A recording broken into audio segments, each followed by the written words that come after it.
मांगने का भाव रखेंगे। क्षमा दे दो, क्षमा ले लो, क्षमा का पर्व आया है। क्षमा दे दो, क्षमा ले लो, क्षमा का पर्व आया है। मैत्री को निभाने का नया संदेश लाया है। मैत्री को निभाने का नया संदेश लाया है। आपस की मैत्री को निभाने के लिए ये पर्व हमारे और आपके बीच में आया है और इसके लिए प्रयास करें। जीवन अपना सफल बना लो, वैर विरोध मिटा लो, पर्युषण आ गए, पर्युषण समस्या आ गई है, समस्या। क्षमा प्रेम का पथ अपना लो, सबको गले लगा लो, पर्युषण आ गए हैं, पर्युषण। समस्या आ गई है, समस्या आ गई। सबको क्षमा करें और क्षमा मांगे ताकि जीवन का कल्याण और उत्थान हो। और वैसे जीवन का कोई भरोसा नहीं, तब जीवन का अंत हो जाए। इसलिए ये ना सोचे कि बाद में देख लेंगे, बुढ़ापे में देख लेंगे। मौत ना बचपन देखते, ना जवानी देखते हो, ना बुढ़ापा दिखता है। नथुराम के 3 लड़के थे और उनकी किसी के साथ बनती नहीं। कुछ लोग ऐसे मिलेंगे जिनकी किसी के साथ नहीं बनती, तो नथुराम की किसी के साथ बनती नहीं थी। और ऐसे में लड़के भी ऐसे हो गए, उनकी भी नहीं बनती थी। तो एक बार घर में बैठे हुए थे और नथुराम के लड़के आपस में बातचीत करने लगे कि भाई अपने तो पिताजी है ना हेल्दी ज्यादा है, मोटे ताजे ज्यादा है, तो यदि इनको कुछ हो गया तो अपन 3 है, अब 3 में 4 लोग, इनको लेके कैसे जाएंगे संसार में। और पिताजी पास में बैठे बैठे सुने। एक ने कहा एम्बुलेंस मंगवा लेंगे, दूसरा कहता है एम्बुलेंस तो महंगी पड़ेगी, शादी मेटाडोर कर लेंगे, ऑटो रिक्शा कर लेंगे। उसने कहा कि ऑटो रिक्शा वाला भी 1000-2000 तो लेगा कम से कम। तीसरे ने कहा बात सुन, ऐसा करेंगे जो पड़ोस में सब्जी वाला नहीं रहता, 1 घंटे के लिए सिगरेट ही मांग लेंगे। उनके पिताजी बैठे बैठे सारी बात सुन रहे थे। वो कहेंगे मेरी जुत्ती दे दो, मैं अपने आप ही चला जाऊँ, मेरी जुत्ती दे दो, मैं अपने आप ही चला जाऊँ, तो टेंशन ना। तो सज्जनों वो घड़ी आए, उससे पहले भगवान का नाम है। और आज समाश्री महापर्व है। आज कम से कम नवकार मंत्र की 39-12 जगह और या फिर एक मंत्र और उसकी कॉपी होकर के आ जाएंगे थोड़ी बहुत देर में, घंटे घंटे में। उसकी 39-39-12 आप जपेंगे तो बड़ा नाम मिलेगा। अब जो कभी यहाँ पर आए हुए हैं वो भाई आगे अपना काम लेने देगा, अपने साथ बात में सेट करें। और इस बीच में महिला मंडल की ओर से किसी ने कोई भजन करना हो, भाई विनीत जैन या आए हो उपस्थित और भजन बोलना हो तो विनीत जैन के अपना भजन कर सकते हैं। अच्छा बोलते हैं। वो भगवान महावीर थे, चाहे राजा शनिक ने पूछा कि मैं क्या करूं जो नरक में ना जाऊं, और चाहे राजा कोणिक ने के सामने प्रश्न हुए, जो उनके सामने आते थे उनके सामने खुला बोलते थे। और साधु के लिए कहा गया कि साधु को अनेक भाषाएं सीखने की आवश्यकता नहीं है, अनेक भाषाएं बोलने की जरूरत नहीं है, साधु को खड़ी भाषा बोलनी चाहिए। कैसी खड़ी भाषा?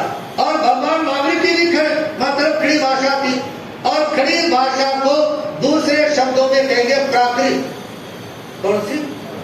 स्वाभाविक भाषा।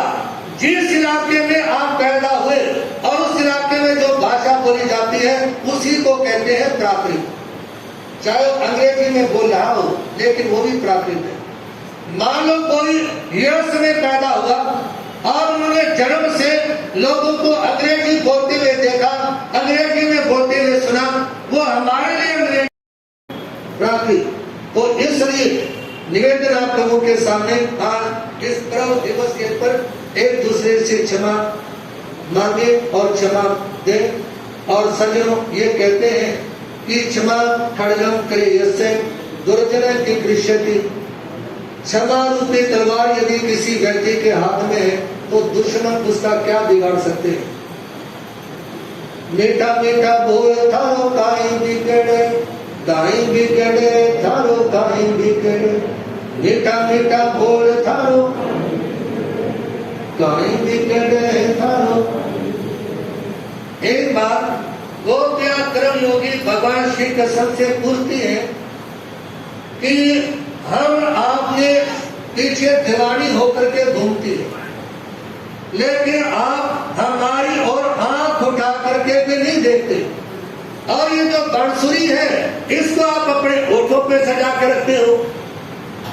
तो समय कर्म योगी श्री कृष्ण कहते हैं बात सुनो, ये जो बांसुरी है ना इसमें 3 विशेषताएं हैं जिसके कारण मैं अपने होठों पे रखता हूं। 3 गुण है इसके अंदर, और वो 3 गुण चाहे बांसुरी में है इसलिए लोग होठों पे सजा के रखते हैं, और वो 3 गुण यदि कोई भी व्यक्ति अपना लेगा ना तो उसको लोग अपने सिर पे सजा के रखेंगे। जब गोपियों ने जिज्ञासा भी दृष्टि से भगवान श्री कृष्ण की ओर देखा तो वो कहते हैं सुनो कि बांसुरी में सबसे पहला गुण है ये बिना बुलाए नहीं बोलती। क्या नहीं करती? बात में छोटी सी बात ध्यान आ गई। एक बार बस में बहुत सारी सवारी बैठी हुई थी, बस किसी बस अड्डे पे रुकी, कोई चाय पीने के लिए, कोई बस खाने के लिए, कोई लघु शंका करने के लिए गए, और जब वापस आए ना एक भाई की सीट पे कोई दूसरा बैठ गया, और जब वो आया वो कहता सीट भाई मेरी है खाली, तो उसने कहा तेरी कैसी सीट तो बस की है, कोई बैठो। कहा कि नहीं मेरी है, मैं आप पहले बैठा हुआ था, खाली करो। कहा कि नहीं खाली नहीं करूंगा, कोई नहीं बैठो। कहा बात सुन, या तो खड़ा हो नहीं तो तेरे मुंह पे ऐसा मुक्का मारूंगा, ऐसा मुक्का तेरे 40 के 40 दांत बाहर आएंगे। कितने? 40 के 40 दांत बाहर आएंगे। एक पिछली सीट पे बैठा था उसी के साथ में, वो कहता भाई साहब मुंह में तो 32 दांत होते हैं। कहा कि मेरे को पता था, तो बीच में बोले बिना नहीं रहेगा, 32 इसके और 8 तेरे। क्या करेगा? 32 इसके और 8 तेरे। तो सज्जनों ये बांसुरी की विशेषता बिना बुलाए, लेकिन लोगों की आदत है बीच में टांग डालने की। कोई बात कर रहे होंगे तो बीच में बोलना, और यदि कोई व्यक्ति कहता है कि साइड में 2 बात करनी है, मेरे गुरुदेव श्री प्रेम सूर्य जी महाराज जी कहा करते कोई बात कि यदि किसी ने साइड में ले जाके कोई बात की है ना, इसका मतलब वो सबके बीच में कहने की है। साइड में बात करने का मतलब यही है कि वो सबके बीच में कहने के लिए। लेकिन दूसरी बात यह भी है साइड में जाके भी बोलो ना तो आवाज इतनी सी निकालो, या तो बोलने वाला सुन रहा हो और या सुनने वाला सुन रहा हो। यदि बाहर बैठे भी सारी बात सुन ले फिर कमरे में जाने का फायदा क्या है?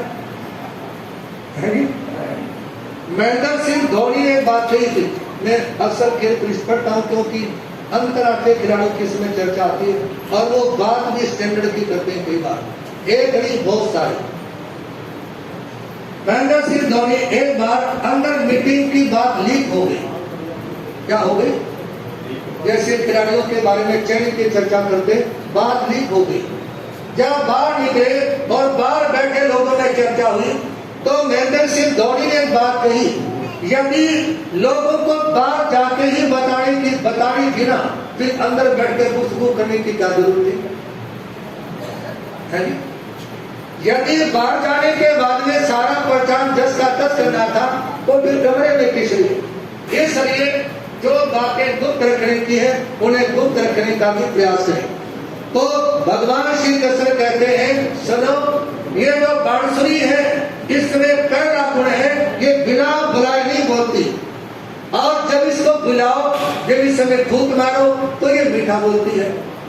पहला गुण बिना बुलाए नहीं बोलती। दूसरा गुण जब बोलती है तो मीठा बोलती है, और इसका तीसरा गुण इसके जितने भी छिद्र हैं ये दूर से कह देती मेरे अंदर इतने छिद्र, मतलब मेरे अंदर इतने दूर से इतने छिद्रों का मतलब कि इस तरह से स्वीकार करना, अपनी गलती को गलती मान लेना, अपनी गलती को गलती मान लेना। तो कहा कि इस समय तीसरा ये विशेषता है। और सज्जनों निवेदन करना चाहूंगा, यदि आप तप करें, जप करें, साधना करें तो आप उस समय किसी को गंदा बोलने से बचेंगे। गांधारी ने बहुत तपस्या की, आंखों पे पट्टी बांध करके रही हो, और आप लोगों ने मुंह पे लगा रखे ना मुंहपत्ती। यह 24 घंटे लगा के रखनी भी आसान नहीं है, लेकिन गांधारी ने मुंह पानी पी तो आंखों पे पट्टी बांध करके रही। और जिस समय महाभारत का युद्ध हुआ ना और कौरव मारे गए, तो उस समय कौरवों के मारे जाने पर वहां पर जब गांधारी आती है और अपने बेटों को देखने लगी, तो उस समय अपने उनको जोरों की भूख लगी ना, वो आम के पेड़ के पास में आती है और उसका फल खाने के लिए अपने बेटे की लाश पे खड़ी हो गई। इसके लाश के ऊपर फल थोड़ा सा और ऊपर हो गया। ये कहते हैं कि युद्ध करते करते 100 के 100 बेटों के ढेर लगाया, उनके ऊपर चढ़ी, फल तोड़ने का प्रयास किया, फिर दूर हो गया। जैसे ही फल दूर हुआ ना, तो कर्म योगी श्री कृष्ण जिन्होंने अपनी माया फैला रखी थी, वो एकदम हंस पड़े।